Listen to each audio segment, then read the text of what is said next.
Please talk about someone who is happy and got sad immediately on the same issue. I like your question because these are things that happen to us normally. So we experience them, maybe not day to day, but we do experience them. We are faced with an issue that provokes different emotions in us, both pleasant and unpleasant.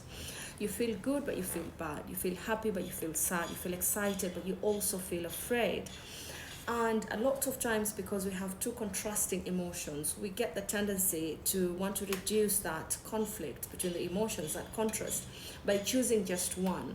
So let me just feel afraid. Let me forget that I'm feeling excited. Let me not feel happy. Let me just feel sad. Let me not feel the good. Let me just feel the bad.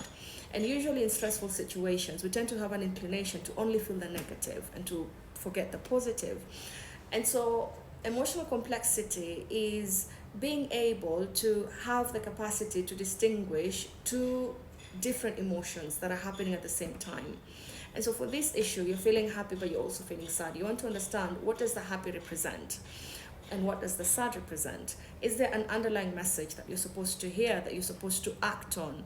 Because take, for example, if I'm living a relationship that I've been in for many years, that relationship has formed part of my identity, a stable part of my identity.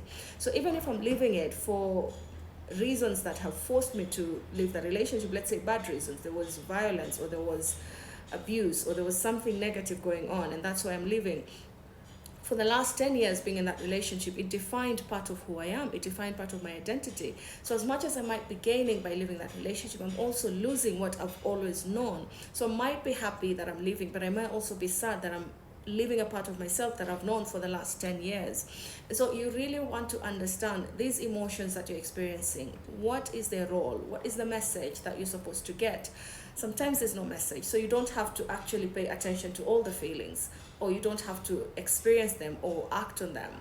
So here you require emotional awareness. You have to be aware what happy represents, what sad represents, and if there are other feelings that you're actually you're experiencing that you're not paying attention to, for you to be able to handle them.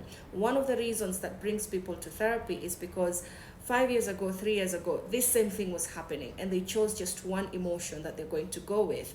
But now, all of those emotions that they were not paying attention to now are demanding attention. And so those are the issues that they want to resolve now. So try to look at what each emotion represents.